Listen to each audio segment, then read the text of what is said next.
Hello everyone, I am Vishali. कैसे हो आप सब? जैसे आप लोगों को पता है कि CSIR नेट एग्ज़ाम की ऑलरेडी डेट आ चुकी है।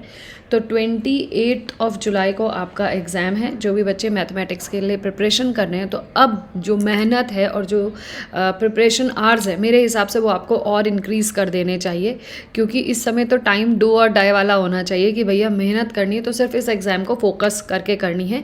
चाहे आप लोग वर्किंग हैं, चाहे नॉन वर्किंग हैं, आपको अपना शेड्यूल उसी हिसाब से प्लान करना चाहिए पूरे दिन का।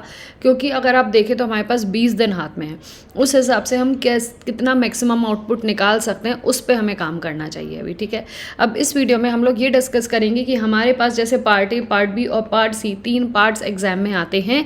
एग्जाम में तो किस पार्ट को, जो वीडियो बन रही है वो इसलिए बन रही है कि आपको ये बताना है कि कौन से पार्ट को आपको सबसे ज़्यादा एम्फेसिस देना है और कौन से पार्ट को आपको कितना टाइम डिवोट करना चाहिए अपने एग्जाम को अच्छे से क्वालिफाई करने के लिए। So let's start with the video. यहाँ पे देखिए, पार्ट ए के अंदर हमें पता है कि हमें टोटल 20 क्वेश्चंस मिलते हैं। इन 20 क्वेश्चंस में से हमें 15 क्वेश्चंस अटेम्प्ट करते हैं और हर एक क्वेश्चन 2 मार्क का रहता है, तो टोटल 30 मार्क्स यहाँ पे हम अचीव कर पाते हैं। But problem in A part is कि ए पार्ट में निगेटिव मार्किंग भी होती है। और क्योंकि ये एप्टी वाला पोर्शन है, तो अगर हमने हर दिन तैयार कर रखा है तो इट्स गुड। हम इसमें 7 से 8 या 8 से 10 क्वेश्चन मैक्सिमम कर पाएँ तो दैट इज़ वर्थ इट। इससे ज़्यादा क्वेश्चन वही बच्चा कर पाता है, सही आई एम स्पीकिंग, जो रेगुलर प्रैक्टिस में हो या जिसने पहले SSC टाइप के एग्जाम्स की प्रिपरेशन करी हो। अगर हमने नहीं करी हो तो ऑब्वियस सी बात है कि हम हायर स्टडीज़ में इतना ज़्यादा एनग्रॉस कर लेते हैं अपने आप को कि एप्टीट्यूड वाले जो क्वेश्चंस हैं वो हमें आते हैं, but it is a time consuming for us some time. या फिर हमें लगता है कि हम सही नहीं अप्रोच कर पा रहे, या फिर इक्वेशन सही नहीं इनबिल्ट हो पाती, या फिर लैंग्वेज समझ में नहीं आती। तो देयर आर वेरी फ्लॉज, जिससे मुझे लगता है कि हम पार्ट ए से थोड़ा सा डरते हैं और मोस्ट ऑफ द बच्चे पार्ट ए में 4 या 5 से ज़्यादा क्वेश्चन अटेम्प्ट नहीं कर पाते हैं। तो दैट मीन्स कि इस पार्ट को भी हमें प्रेफरेंस नहीं देनी। एज एन मीडियोकर या as a moderate level of marks हमें इस पार्ट से गेन करने हैं, सिर्फ उतना ही टाइम हमें इसे देना है। तो हम पार्ट ए को 30 मिनट देंगे एग्जाम में बस। तो आज के दिन से 20 तारीख तक, तो 8 से 20 तारीख तक कम से कम 12 दिन आप लोग हर दिन, मैं पहले भी इस चीज़ को शॉर्ट में बता चुकी हूँ, हर दिन 30 मिनट में प्रीवियस ईयर के क्वेश्चंस खोलिए और देखिए कितने क्वेश्चंस आप अटेम्प्ट कर पा रहे हैं।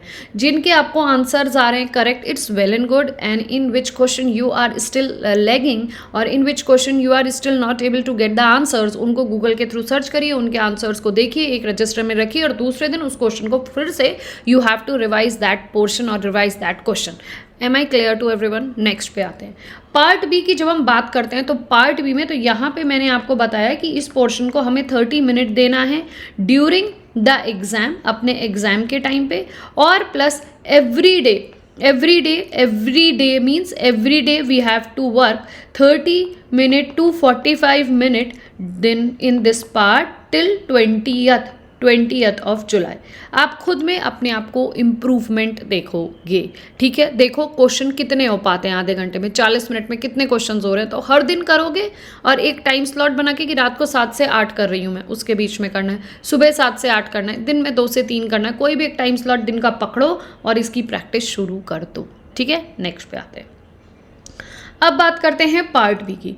पार्ट बी जो है ना, it is one of the very important part, जिसमें हमारे पास 40 क्वेश्चंस आते हैं, 20 अटेम्प्ट करने होते हैं और 75 मार्क्स हमें यहाँ से मिलते हैं। बट फ्लॉ क्या है कि it also carries the negative marking, इसमें निगेटिव मार्किंग भी होती है। तो हमें यहाँ पे क्या करना है कि हम अपने जो 3 घंटे का टाइम होता है, 3 आवर्स जो हमारे पास होता है, दैट मीन्स कि 180 मिनट्स जो हमारे पास होते हैं, उसमें से 60 मिनट हम इस पार्ट को डिवोट करेंगे। क्योंकि इस पार्ट में हमारे पास जो क्वेश्चंस होते हैं ना, एक तो एक ही ऑप्शन करेक्ट होता है और क्वेश्चन अगर आता है तो तुरंत आपका आंसर भी आपको मिल जाता है। दूसरा तरीका, यहाँ पे डिस्कार्डिंग टेक्निक भी काम कर लेती है बहुत बार। तो और क्वेश्चंस बहुत इंटरकनेक्टेड, 3-4 कॉन्सेप्ट से रिलेटेड मिले हुए मिक्स टाइप के नहीं आते, थोड़े से ठीक टाइप के क्वेश्चंस आते हैं, लेकिन ये कि आपको उन क्वेश्चंस को ढूंढना पड़ता है। तो that's why we will be devoting 60 minute to this part. अब आप क्या करेंगे, जब रिविजन करेंगे तो पार्ट ए के क्वेश्चंस मिक्स्ड, लीनियर के, रियल के, ओडी के, पीडी के, आप कोशिश करिए कि जब आप रिविजन करें, मैंने आपसे कहा है कि दिन को 3 घंटे में डिवाइड करके 2-2 घंटे के स्लॉट बना के रिविजन करिए। अगर आपने मेरा प्रीवियस शॉट देखा हो तो आपको ये चीज़ पता होगी, नहीं होगी तो जाके देख लो। अगर आप रिवीजन कर रहे हो तो पार्ट बी के क्वेश्चंस उठा के देखो, जैसे सुबह लीनियर के कर रहे हो तो लीनियर के पार्ट बी के क्वेश्चंस देखो, और शाम को अगर कॉम्प्लेक्स या रियल कर रहे हो तो पार्ट बी के क्वेश्चंस उठा के देखो। आज से पार्ट बी के क्वेश्चंस करूंगा, उसमें क्या होगा कि आपको पता चलेंगे पार्ट बी के क्वेश्चंस किस तरीके से। तो इस तरीके से किसी दिन पार्ट बी के क्वेश्चंस कर लिए, किसी दिन पार्ट बी पार्ट सी के क्वेश्चंस कर लिए, किसी दिन पार्ट बी पार्ट सी पूरा उठा लिया, किसी दिन aptitude part B part C उठा लिया जब रिविजन करने बैठे हो। तो इस तरीके से just play with your techniques, just play with your tactics. इससे ये होगा कि आप लोग लर्न करोगे कि किस टाइम पे कितने क्वेश्चंस मैं कर पा रहा हूँ, और आपका ब्रेन भी वर्क करेगा। अच्छा आज से पार्ट बी हो रहा है, अच्छा आज पार्ट सी हो रहा है, part B part C aptitude हो रहा है, तो you have to work like this. इससे क्या होगा ना कि आपकी थॉट प्रोसेस बढ़ेगी, इससे आप मेंटली स्ट्रांग होंगे क्वेश्चंस को करने के लिए, और अपने ब्रेन को आप अभी से मैसेज दे रहे हो कि यार इस तरीके के क्वेश्चंस आएंगे मुझे इस टाइम पे इतने क्वेश्चंस करने हैं, तो that will be a plus point for you. इस पे प्लीज काम करिए, ठीक है। तो this is the one thing which you have to do. तो यहाँ पे हम कितना टाइम डिवोट कर रहे हैं, यहाँ पे हम करेंगे 60 मिनट। एग्जाम के दिन 60 मिनट देके हम देखेंगे कि हम कितने क्वेश्चंस पहले से ही करने लग जाओ। 4-5 दिन 60-60 मिनट देके पार्ट बी के क्वेश्चंस करो, उठा के देखो कितने कर रहे हो। सिमिलरली जब एग्जाम के दिन ये चीज़ करोगे, और एक ही घंटा है 60 मिनट है ना, तो आसानी से सुबह से शाम तक के लिए मिल जाएगा आपको 1 घंटा। तो अगर एग्जाम के दिन ये चीज़ और इम्प्रोवाइज होगी, जितने क्वेश्चंस करोगे उससे 3 से 4 क्वेश्चन ही एक्स्ट्रा कर पाओगे, तो that will be a plus point for you. अब आते हैं which is very important part and which is the marks gaining part and which is also called as a game changer part, that is the part C. Part C में आपको total 60 questions दिए होते हैं, जिसमें से हमें 20 करने हैं, और 20 भी हम नहीं अटेम्प्ट करते। हम तो अगर 10 से 12-13 क्वेश्चंस भी कर लेना तो हमारा आराम से एग्जाम क्वालिफाई हो जाता है।